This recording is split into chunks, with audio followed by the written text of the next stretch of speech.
Just a few verses ago, Jesus gave the keys of the kingdom to Peter. And he said to Peter, "You are the rock on which I'm going to build my church." Now, I can't imagine what that must have been like. Out of the 12 apostles, Peter's the one, and he's being given the power. He's the rock on which Jesus is going to build his church. And now, because Jesus tells him that he's heading toward Jerusalem, that he's going to suffer and be killed by the chief priests and scribe, Peter is saying, "No, Lord, no, this can't happen to you." He wants to prevent Jesus from going to be killed. And what does Jesus say? "Get behind me, Satan. You are a stumbling block." So poor Peter has gone from being the cornerstone for the church to being a stumbling block, to being rebuked in the most intense manner for wanting to keep Jesus safe. I can't blame Peter for that. I would have said the same thing. And it seems really harsh to hear what Jesus has to say to him after Jesus had given him the power and authority. But what Jesus then explains in the gospel is that you have your heart set on human things. Mine is on divine things. And how different those two things are.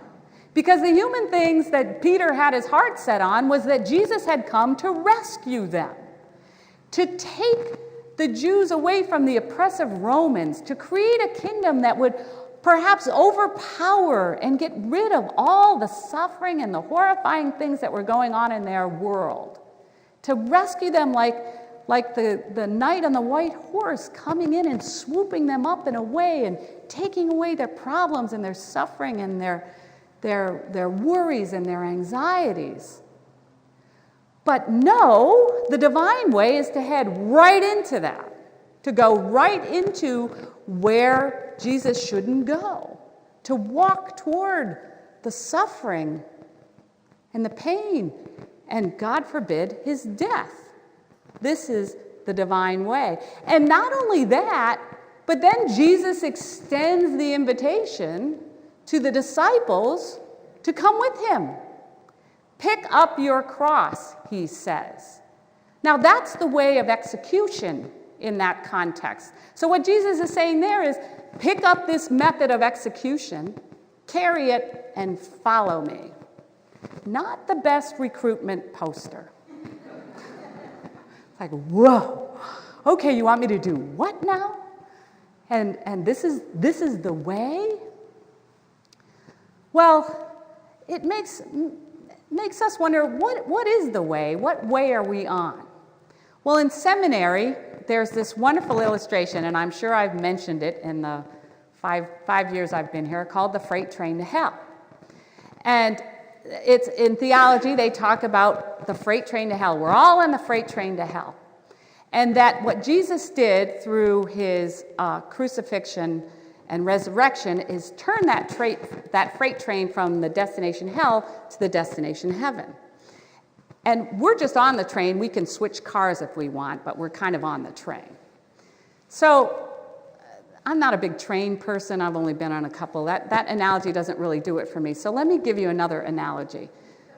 I went whitewater rafting Friday. And I've done it before, done it with the kids, had them in a little ducky, gone through the rapids, been great. I thought I'd done a lot of whitewater. Well, this is down in Tennessee on the Ocoee River, class 4 and class 5, if any of you have done it, and it was heavy duty. And I was with my son and his girlfriend who had never done any of this. And we're walking toward the raft, and she goes, "Well, I'm scared." I'm like, "Oh, it looks a lot worse than it is. I've done this before, not a problem." So I end up in a raft of 6 people, all under 30, except for me, obviously, and the guide, and we're heading down this river. And the guide says to all of us, he goes, "Okay, there's a bunch of different ways through the rapids. We can go an easier way, I mean, it'll still be fun and adventurous, or we can go the most difficult way. What do you guys want to do? They're like, yeah, we'll go the most difficult way. And I'm like sitting there holding my paddle. Oh, yeah, sure, okay. So this is what life is like. We're all on the same river. We're all going in the same direction. We all are born, we live, we die. We're all in the same river. But what we do get to choose is the path that we take, and the boat that we get in, and who our guide is along the way. Now, the guide that we ended up with, I wish I could say I had chosen it, and it's probably true in my spiritual life too. I don't know if I really chose this way. I think I got called in this direction, and they called my name, and I got in the boat with Franklin. That's what I did. Thank God, because he has been doing this for 10 years. He had big biceps, and he's a big guy, and he's sitting in the back of the boat, and I'm feeling okay, I'm feeling pretty confident until he takes us down the hard path, because that's what Jesus calls us to, is the harder path. The path of the divine is much harder than the path of humans. If you look at that passage from Romans and you read all of those things it tells us to do, none of that is easy. None of that. Love those who persecute you. Give honor to others. It's hard. The way of love, the way of Jesus, is hard. It's the way of the cross. Okay, so now we're going down the river, and this river in 5 miles drops 260 feet, and the water is roaring. And the first thing we do is you're right out into the rapids, and they give you some little instructions, and you all have to paddle forward. But if you're not paddling forward, I'm in the middle, the same time the guy in the front is paddling forward, then your paddles are going to hit each other. So, of course, we're all over, and we do a lousy job. And the guide, who is my metaphor for Jesus, kind of yells at us, you guys are not together. We can't get where we need to go unless you pull together. So we kind of have to learn to pull together. This is what we have to do in the church. If we're not all paddling simultaneously in the same direction at the same time, we're going to hit each other, and we're not going to get anywhere. We're certainly not going to get where we need to go. And in some instances, when the rapids get really difficult, we could end up flipped over or hitting our heads on rocks or whatever is going to happen. So we end up in a very heavy-duty part of the rapids, and we slip sideways down at least a 5 or 6 foot drop. And now we're in something called a hydraulic, which is where the water is washing back in to the boat, and we're firmly up against the rock. Now the water is just coming in on top of me. I can't breathe. And I'm like gasping for breath, and the water's coming in, and it's filling the boat. And then it fills the boat, and the boat gets heavy, and the boat moves away. These are these moments in life where we're feeling overwhelmed, where everything is coming at us at once. We feel so overwhelmed we can barely breathe. And it feels like we're sinking because our boat is filling up with water. But eventually, after so much has come at us, there's movement in a big way. And all of a sudden, we're cut loose. If we can let go, have faith that we'll be okay. And we continue on. And part of the divine way is to let go of status, let go of ego, let go of pride, and just let God take over and help us. So we get to a part where the guide says to us, do you want to go swimming? And we're like, yeah, sure. It's really hot in Tennessee. So he takes us over to a point, and he flips the boat over on purpose.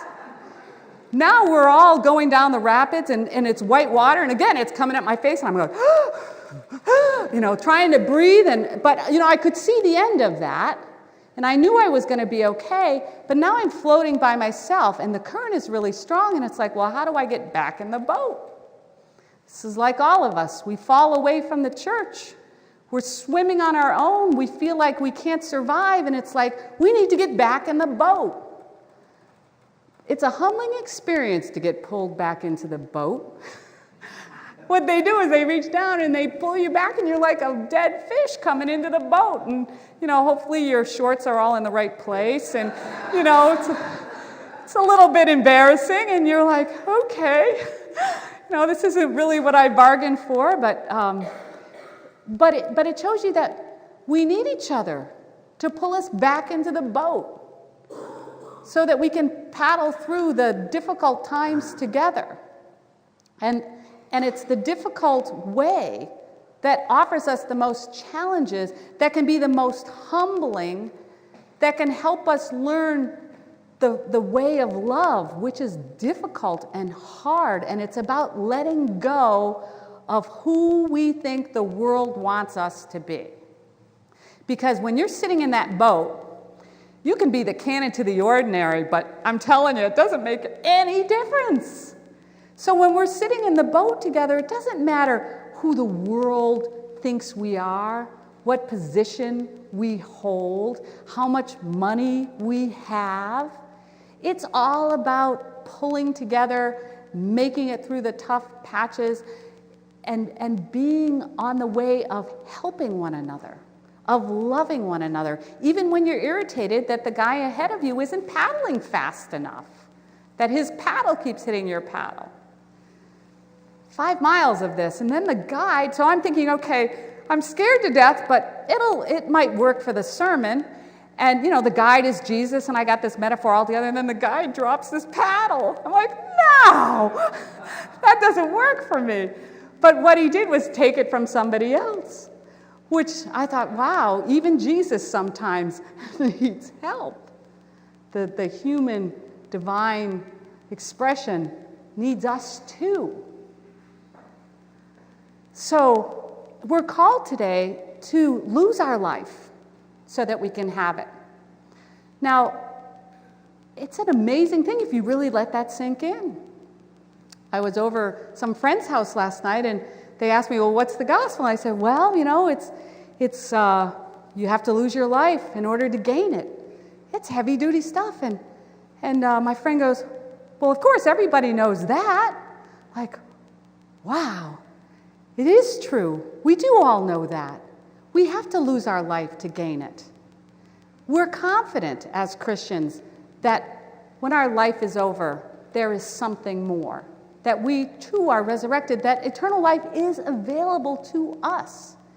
And the choice that we have is to let go of the ways of the world and to choose the tough way, the way of love, down the stream of life, the baptismal stream of life. And that in the midst of the most difficult parts, we can be assured that something is running underneath. Some calming influence is always going to be there. And that comes from God. It's that love of God that is available to all of us, even to the people who persecuted Jesus. And that God loves us, and there's nothing we can do about it. And what we can be aware of is that calmness that runs under the hurricanes of the world, the earthquakes of the world, that in the midst of all of this, over which we have no control, there's something there that will keep us in the presence of the love of God and the calmness of the love of God.